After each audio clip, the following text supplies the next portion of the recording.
वो जो राख होती है ना स्मशान की, अगर आप सर्दी में उसको अपने शरीर में मल लें तो आपको सर्दी नहीं लगेगी। अच्छा, मैंने बहुत सारी वीडियोस देखी हैं पांडे सर, लेकिन वहाँ पे मुझे जो सटीक जवाब आपसे मिला कांवड़ियों के ऊपर कि जल क्यों चढ़ाया जाता है, कांवड़िए जल क्यों चढ़ाते हैं शिवलिंग पे, वो जवाब बहुत सटीक मिला।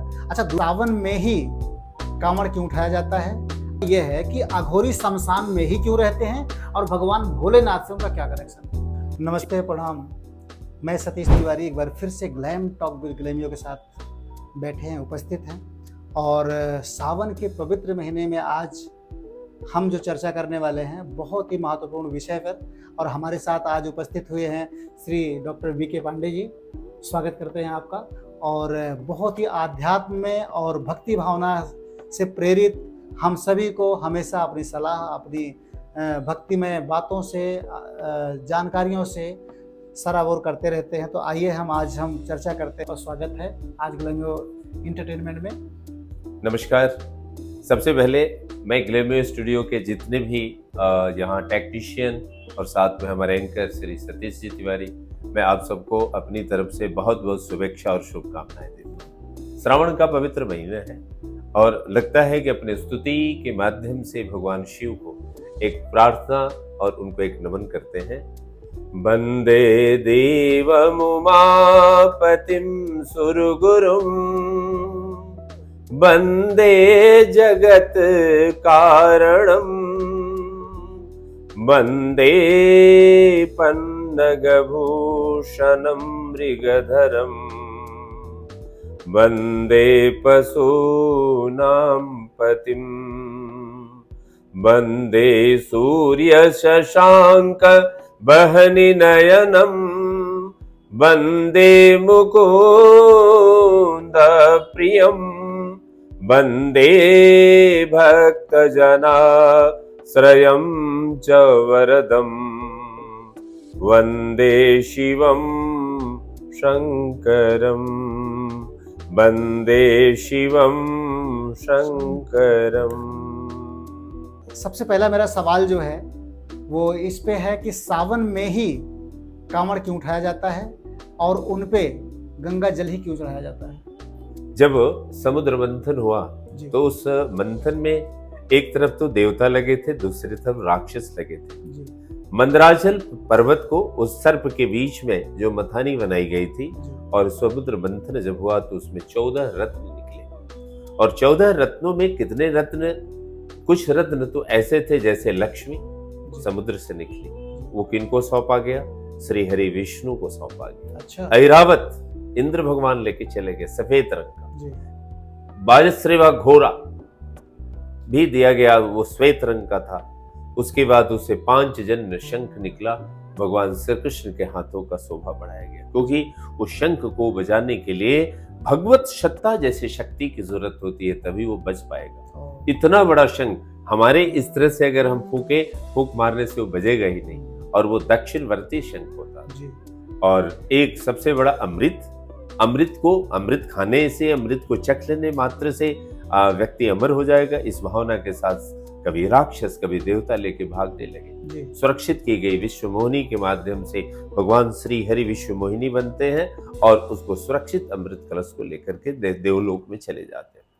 उसके साथ एक सबसे बड़ी बात है, हलाहल विष निकला। विष को कौन समुद्र मंथन के दौरान उस विष को कौन ग्रहण करे, कोई छूता नहीं था। विष ऐसा कि देखने मात्र से, स्पर्श कर दो तो मृत्यु हो जाएगी, देखने मात्र से मृत्यु हो सकती है। पृथ्वी पर अगर छिड़क दिया गया तो पृथ्वी के सारे जीव मर सकते थे। ऐसी परिस्थिति में सब लोग एक दूसरे के मुंह ताक रहे हैं, क्या होगा। भगवान शिव आते हैं, उस कलश को उठाते हैं, क्योंकि जानते हैं कि भगवान शिव के अंदर वो सामर्थ्य है कि वो स्पर्श करें तो फिर हलाल का प्रयोग नहीं होगा। लेकिन देखते देखते और उनके भाव ऐसे आए और उन्होंने उस हलाहल विष को गले में जैसे निगलना शुरू किया, देवताओं में त्राही त्राही होगा, क्योंकि उस विष को अगर भगवान शिव भी अगर ग्रहण करते हैं तो उनकी मृत्यु हो जाए। लेकिन भगवान शिव देवादिदेव महादेव, जैसे लोग हल्ला करने लगे, उस बड़े हलाहल को उन्होंने गले में रोक लिया, समाहित कर लिया। उस गले में उनकी जगह ऐसी बनी कि पूरे घड़े का विष उसके अंदर आ गया। लेकिन विष तो विष है, इतना प्रभाव तीक्ष्ण प्रभाव की उनका गला नीला पड़ने लगा, शरीर के अंदर पसीने छूटने लगे, बेचैनी हो गई। अंत में ब्रह्मा जी विष्णु जी सबने राय किया कि भगवान शिव के शरीर के ऊपर जल डाला जाए। जी। ओ। जल डाला जाए, क्योंकि शीतलता जब बढ़ेगी तो विष के जो प्रभाव गले में कम होगा। वो महीना कौन सा था? यही श्रावण का महीना था। और गंगा से निकलने वाले नदी समुद्र मंथन में समुद्र में जाकर के मिलती थी। वह जगह केवल गंगा जल से उत्पन्न था। और गंगा जल में जानते हैं ना कि एक बड़ी विधा है कि गंगा जल के जल में कभी कीड़े नहीं पड़ते। और उस जल को जब डाला गया तो वो भगवान शिव शांत हो गए। इसलिए श्रावण महीने में ऐसी व्यवस्था बनती है कि इसी महीने में भगवान शिव को जलाभिषेक, कांवरिया कांवर लेके चलते हैं अपने श्रद्धा और भक्ति के साथ। और शिव की जब भक्ति हो जाती है तो निराले हो जाते हैं। इसी वजह से श्रावण के महीने में अत्यधिक गंगा जल चढ़ाया जाता है। और श्रावण का महीना बताया था किसका मास है? ये भगवान शिव के लिए एकदम 1 महीने तक हम अपने भक्ति को बिल्कुल श्रद्धा पूर्वक अर्पण करते हैं भगवान शिव। क्या बात, बोल तो शंकर भगवान की की जय। अच्छा, दूसरा क्वेश्चन जो मेरा है, दूसरा जो सवाल है इस चीज को लेकर, अघोरी को लेकर है। आज हम देखते हैं कि जगह जगह अघोरी मिलते हैं और उनके अलग अलग वक्तव्य होते हैं लोगों के प्रति, या लोगों के बीच जब जाते हैं तो लोग किस तरीके से उनको मानते हैं। तो मुख्य क्वेश्चन हमारा यह है कि अघोरी शमशान में ही क्यों रहते हैं और भगवान भोलेनाथ से उनका क्या कनेक्शन है? जी जी, बहुत ही अच्छा प्रश्न है कि घोर और अघोर 2 शब्द है जी। अघोर, घोर का मतलब होता है अंधकार, और अमने जो अंधकार ना हो, प्रकाश हो। क्या बात। दूसरा ये बातें होती है कि इसमें सरलता की बात रखी जाती है। जी। भगवान शिव को किसी भी वस्त्र की, भोजन की और ऐसे कोई भी सांसारिक वस्तुओं की कोई इच्छा नहीं है। जी। केवल विभूति अपने शरीर में मलते हैं। कहाँ रहते हैं? जहाँ पर बिछावन ना हो, जहाँ श्मशान हो, वहां जलते हैं। श्मशान में रहने का क्या तात्पर्य है? जी। एक बहुत बड़ी वैज्ञानिक बात है आप रखना चाहते हैं कि वो जो राख होती है ना श्मशान की, अगर आप सर्दी में उसको अपने शरीर में मल लें तो आपको सर्दी नहीं लगेगी। अच्छा। और आपके शरीर के अंदर कितनी भी अगर कीटाणु हो, कितने भी कोई बीमारी हो, समाप्त हो जाती है। तो श्मशान की राख से मतलब हो गया कि जो वहां पे लोग जाके शव जलाते हैं, वही राख होती है वो? वही राख होती है, क्योंकि वो सहजता से मिल जाती है। दूसरा यह है कि उन राख में इतनी सॉफ्ट होती है, वो मुलायम होती है कि उसको शरीर पर आप पूरे मल लें तो आप आराम से सो सकते हैं। ऐसे कि जो अघोरी होते हैं, एक तो हो गया कि वो जो राख है श्मशान को, उसको कहते हैं भस्म। जी। और वो भस्म धारण करते हैं, उनको वस्त्र की भी कोई आवश्यकता नहीं। जी। वस्त्र के नाम पर एक मृगशाला, मृगशाला का दिखाया गया है, लेकिन मृगशाला का मतलब न्यूनतम वस्त्र में अपना काम चला लेना। जी। तो ये सरलता का द्योतक है। कोई अगर एक दिन में 4-5 बार भोजन करता हो, 2-4 बार चाय पीता हो, और वहां भोजन में क्या मिलता है?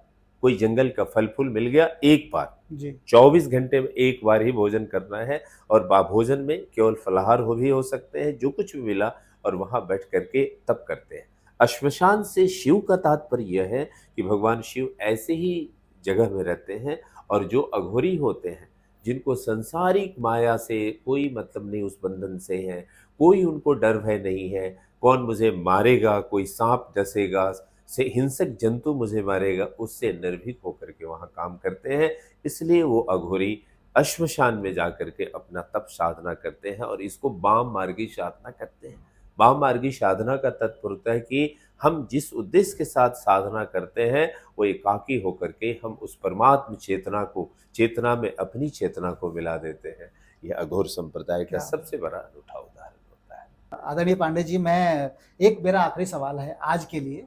और देर तक जो हमारी बातें चली, हो सकता है कि आपके विचारों से कोई तालमेल ना हो, लेकिन हमने जो शास्त्रीय प्रमाण रखा है वो ग्रंथों की तरह से है। अपने मन की गई बातें तो हम रोज करते हैं, लेकिन शास्त्रों की बातें तो सिर्फ ऑन कैमरा ही करते हैं। जो आज अपने आदरणीय श्री सतीश जी तिवारी भाई साहब के साथ और टेक्नीशियन और श्रोताओं के साथ जो मैंने बातचीत की है, ये मेरे हृदय के और शास्त्रीय प्रमाणों के आधार पर विचार किए गए हैं।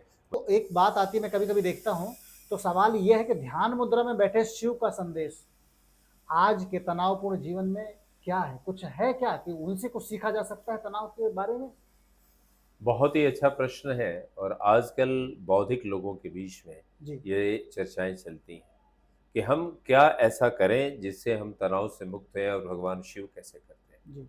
देखिएगा बहुत ही शायद आप सबों का ध्यान उस तरफ नहीं गया है, लेकिन मैं उसको उस तरफ से ले जाना चाहूँगा कि हमारे शरीर में 6 चक्र होते हैं जी और मूलाधार चक्र से लेकर के हमारे जो फंडामेंटल चक्र है वहां से लेकर के पिट्यूटरी ग्लैंड तक हमारे 6 चक्र होते हैं। 6 चक्रों के बीच में संतुलन कैसे बनाया जाए? चक्र का मतलब होता है कि ऐसी कोई ग्लैंड्स है जो हमारे शरीर की विधि को चलाता रहता है। जी और वो सारे चक्र कैसे हैं, अगर हम कभी आपको थोड़ा दिखाएं फोटो की तरफ, स्पाइनल कॉर्ड है। जी स्पाइनल कॉर्ड सीधे हमारे बैठने वाली जो पूंछ है वहां से लेकर के गर्दन होकर के मस्तिष्क जाती है, वो छोटे छोटे चक्र होते हैं। आप देखेंगे कि वो सारे चक्र को भगवान शिव हमेशा जागृत करते रहते हैं। जागृत करने का पीछे है कि जब घंटों बैठेंगे और एकदम अपने उस शक्ति के केंद्र को जहां पूंछ रहती है वहां ध्यान करते हैं, पारा की गति की तरह स्पाइनल से हमारे ऊपर हमारी एनर्जी लेवल ऊपर उठती हुई चली जिसको जाती हम कुंडली भी बोल सकते हैं। है। कुंडली का साधारण है, कुंडली एक अलग विधा है इसी जी से, लेकिन इसमें एनर्जी लेवल को जितना हम ऊपर की ओर ले जाते हैं मस्तिष्क तक। और आजकल एक तरीका बड़ा चला है जहां पर हम लोग बैलेंसिंग ऑफ चक्र कहते हैं, जी पूरे चक्र को संतुलन बनाए रखना। और मैं बहुतों के बीच में ये प्रैक्टिस भी कराता हूँ, आजकल मेरा प्रोफेशन भी है ये कि बैलेंसिंग ऑफ चक्र कैसे करे जाए। इंडिया के बाहर जैसे हमारे बहुत सारे ऑफिस संस्थान एक दो जगह बाहर है जहाँ से संपर्क बना करता हूँ, जी उसमें लोग सफल हैं। तो उन भगवान शिव के जो चक्र का संतुलन बनाने का जो एकांत साधना उनकी रहती है, उस साधना से अगर हम भी करते हैं तो हमारे भी जो चक्र है वो जागृत हो जाएगा। तो फिर हम सांसारिक चीजों के प्रति ज्यादा नहीं भाग सकेंगे, जी कारण कि हमारी साधना जो है वो साधना चक्रों को बिल्कुल संतुलित करने का है। और मैं आप सभी इसी के साथ ही आप सभी दर्शकों का, अगर हमारे जीवन में संतुलन ना हो तो हम बीमार हो जाएंगे, हमारे काम नहीं होता है। प्रकृति में संतुलन ना हो, भगवान शिव ने एक काम किया कि हमारे अंदर हमेशा से संतुलन बना रहेगा। और मुझ भक्त को, मुझ देवता को, मुझ इसको अगर शिवोहम शिवोहम के रूप में जपता है तो वही संतुलन, वही मेडिटेशन, ध्यान उसके अंदर आता है। इसी से भगवान शिव का एकाकार हो जाता है। हम भगवान शिव से यह समझ सकते हैं, अभ्यास कर सकते हैं कि आधुनिक जीवन में हम अपने तनाव को कैसे कम कर कम सकते कर हैं। सकें। तनाव जो हम सकारात्मक तनाव रखते हैं, अगर सकारात्मक तनाव के एक ही कारण है, कार्य होने तक तनाव हो, पसीने छूट जाते हैं, लेकिन कार्य हुआ हम धीरे से रिलैक्स रिलैक्स रिलैक्स हो जाते हैं, शांत बैठे, लगता है कि हम चीर निद्रा में चीर शांति से प्राप्त होते हैं। ये भगवान शिव से हम सीख सकते हैं। आखिरी सवाल ये है कि आजकल के युवाओं के ऊपर, जैसा कि आजकल के युवा सावन के महीने में नशीले पदार्थों का सेवन बहुत ज़्यादा करने शुरू कर देते हैं, जबकि हमें जो लगता है, या कई बार हम देखते हैं, लोगों से सुनते हैं कि भगवान शिव नशेड़ी थे, भगवान शिव गांजे का सेवन करते थे, या इस तरीके से। तो क्या ये बात कहाँ तक सत्य है कि भगवान के आड़ में जो है आज ये जो लोग कृतार्थ कर रहे हैं या फिर नशे का सेवन कर रहे हैं, क्या ऐसा कुछ है पुराणों में?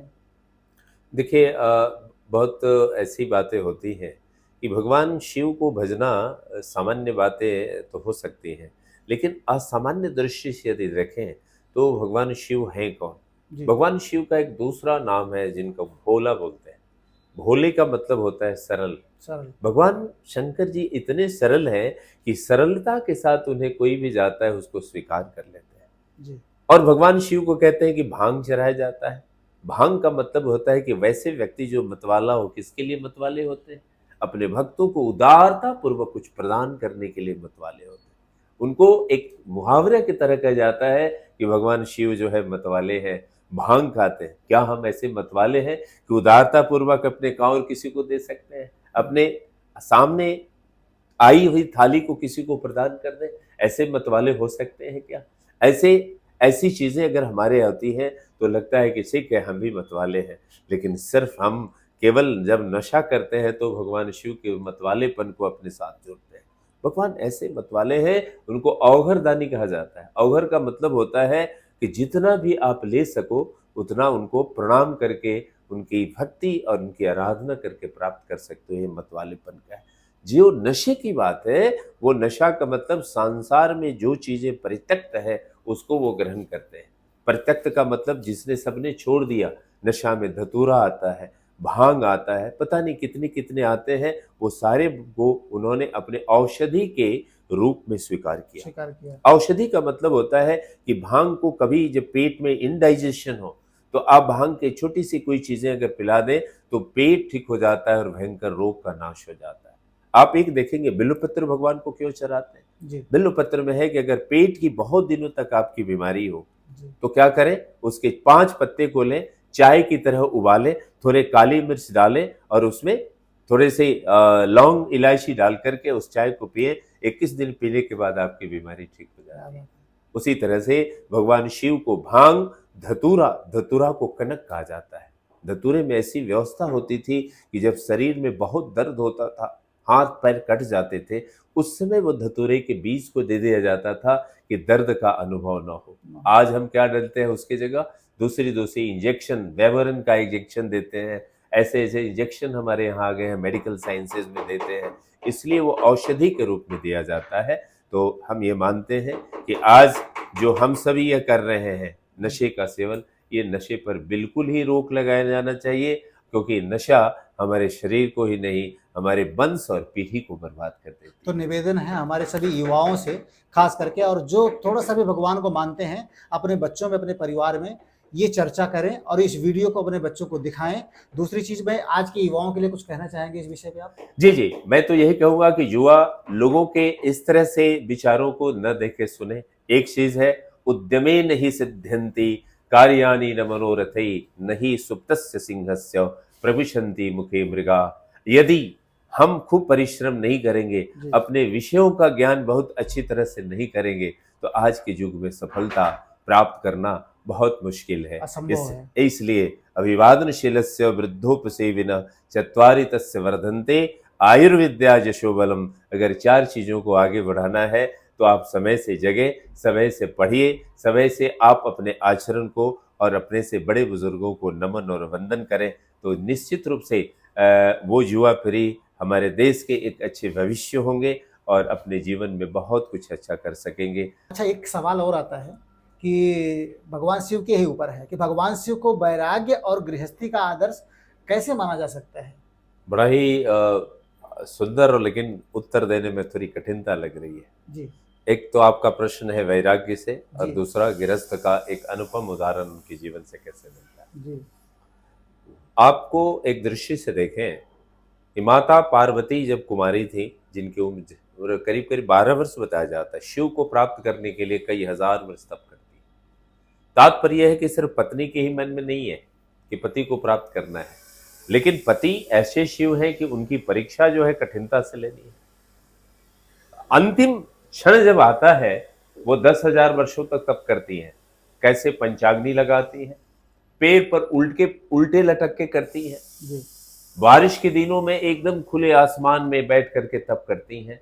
अंत में शिव जी से रहा नहीं गया, आसन डोलने लगा जिसको कहते हैं।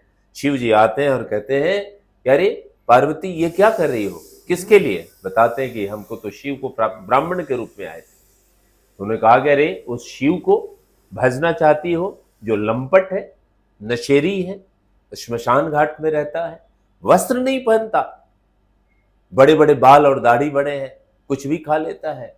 पार्वती जी से रहा नहीं गया, क्योंकि अपने आराध्य सत्ता को कोई भला बुरा करे तो कोई पत्नी, होने वाली पत्नी कैसे सहन कर सकती है। 12 वर्ष की उम्र और उस ब्राह्मण देवता की उम्र 60 वर्ष। माता पार्वती ने उनके दाहिना बाजू को पकड़ा, ऐसा लगा कि शक्ति तो इतनी थी कि मरोड़ देगी। उन्होंने कहा कि नहीं, अब मेरे स्वरूप को देखो। भगवान शिव स्वयं आए थे और उन्होंने अपना रूप जब बदला तो यह था कि उनके अंदर जो गृहस्थ आश्रम के प्रवेश हुआ, इस तरह से हुआ। और वैराग्य कैसे? भगवान शिव एक विरागी कहे जाते हैं। विरागी का तात्पर्य जो होता है, जो किसी में भी आसक्ति न हो, किसी में राग न हो, जो राग से दूर हो गया उसको विरागी क्या बात। और जब वैरागी का एक उदाहरण है कि वो विरागी केवल सांसारिक वस्तुओं से नहीं, परमात्म चेतना में अपने आप को जो लगा दिया हो, उसी को विराग। राजा भर्तृहरि अगर कोई है, आपने नाम सुना होगा। जी, राजा भर्तृहरि भी विरागी थे। परमात्मा से ध्यान लग गया, पत्नी की एक थोड़ी से धोखा के कारण, व्यवस्था परमात्मा की थी, परमात्मा की चेतना में लगे तो विरागी जब बैठ करके भगवान शिव जब तप करते हैं किससे, और अपनी ऊर्जा सारे देवताओं को देने के लिए। संसार सिर्फ मृत्यु लोक का संसार नहीं है, 7 लोक और भी है, इसके अलावा 6 लोक और हैं, 7 लोकों को चराने के लिए। लेकिन जब माता पार्वती के साथ होते हैं तो माता पार्वती के साथ होते हैं तो गृहस्थ आश्रम में रह करके करीब विनोद भी करते हैं। कुमार संभव में एक श्लोक आता है, मुझे बताते हैं कि कुमार संभव में एक श्लोक बड़ा सुंदर है, तथा समक्षम दहता मनोभवम पिनाकिनाधर्म सतानुकूल। इस तरह से है कि इस कुमार शंभव में कई हजार वर्षों तक एक सामान्य पति पत्नी की तरह उन्होंने जीवन बताया। तो ऐसे भगवान शिव और माता पार्वती ऐसे हैं कि एक तरफ तो कभी कभी विरागी लगते हैं और एक तरफ लगता है कि गृहस्थ आश्रम का कोई अनूठा उदाहरण देखना हो तो इस तरह से है। कालिदास ने कुमार संभव लिखा और पति पत्नी के अंतरंग क्षणों को भी लिख दिया कि भाई भगवान शिव और माता पार्वती कैसे रहते थे, इसलिए कालिदास को कोढ़ हो जाता है भगवान के बारे में ऐसे लिखना। तब उन्होंने फिर रघुवंश महाकाव्य लिखा भगवान का, अथ प्रजानाम अधिवा प्रभाते जाया प्रतिग्राहितमार्गाल्यम। ऐसे करके जब फिर दोबारे रघुवंश महाकाव्य भगवान राम के चरित्रों का गुणगान करते हैं तो उनका कोढ़ का निवारण होता है। कभी मैं काव्य के प्रयोजन में बोलूंगा तो बताए लगेगा। तो भगवान शिव इस तरह से एक तरफ विरागी है तो दूसरी तरफ गृहस्थ आश्रम का एक अनूठा उदाहरण पेश करते हैं। इसीलिए जगजननी पार्वती माता से हम पुत्र भी तो मांग लेते हैं, धन भी मांग लेते हैं। अगर विरागी होते तो वैराग्य मांगते। अगर माता पार्वती उनके गृहस्थ आश्रम का अनूठा उदाहरण है तो सुंदर पुत्र भी मांग लेते हैं। इस तरह दोनों ही युग्म शक्तियों का कहते हैं जगतः पितरौ वंदे पार्वती परमेश्वरो। इस संसार के माता पिता को नमन और वंदन। बहुत अच्छा। और आप सभी इसी के साथ ही आप सभी दर्शकों का, श्रोताओं का मैं अपने हृदय से बहुत ही उद्गार व्यक्त करता हूँ और पुनः एक कृतज्ञता व्यक्त करता हूँ कि इतनी देर तक जो हमारी बातें चली, हो सकता है कि आपके विचारों से कोई तालमेल ना हो, लेकिन हमने जो शास्त्रीय प्रमाण रखा है वो ग्रंथों की तरह से है। अपने मन की गई बातें तो हम रोज करते हैं, लेकिन शास्त्रों की बातें तो सिर्फ ऑन कैमरा ही करते हैं। जो आज अपने आदरणीय श्री सतीश जी तिवारी भाई साहब के साथ और टेक्नीशियन और श्रोताओं के साथ जो मैंने बातचीत की है, ये मेरे हृदय के और शास्त्रीय प्रमाणों के आधार पर विचार किए गए हैं।